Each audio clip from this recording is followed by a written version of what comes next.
My Life Today.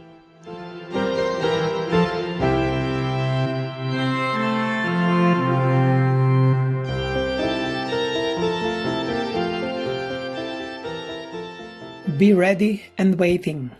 December the 5th. Preparing for eternal life.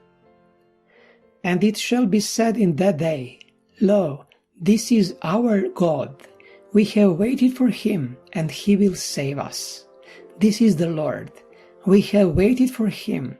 We will be glad and rejoice in his salvation. Isaiah chapter 25, verse 9. As I hear of the terrible calamities that from week to week are taking place, I ask myself, what do these things mean? The most awful disasters are following one another in quick succession. How frequently we hear of earthquakes and tornadoes, of destruction by fire and flood, with great loss of life and property. Apparently these calamities are capricious outbreaks of seemingly disorganized, unregulated forces, but in them God's purpose may be read. They are one of the means by which he seeks to arouse man and woman to a sense of their danger. The judgments of God are in the land.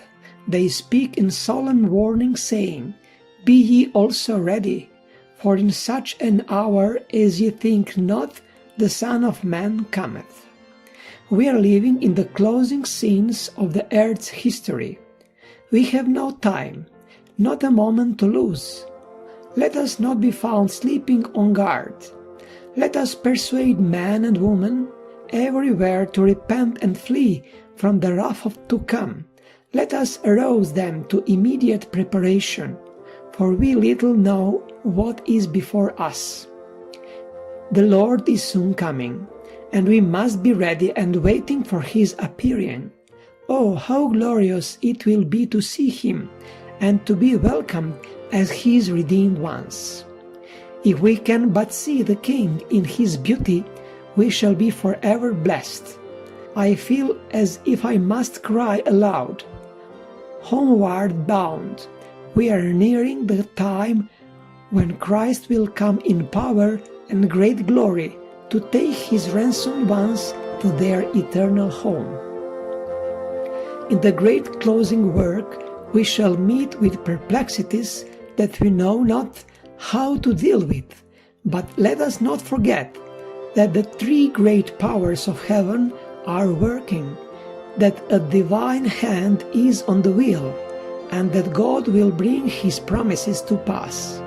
He will gather from the world a people who will serve him in righteousness.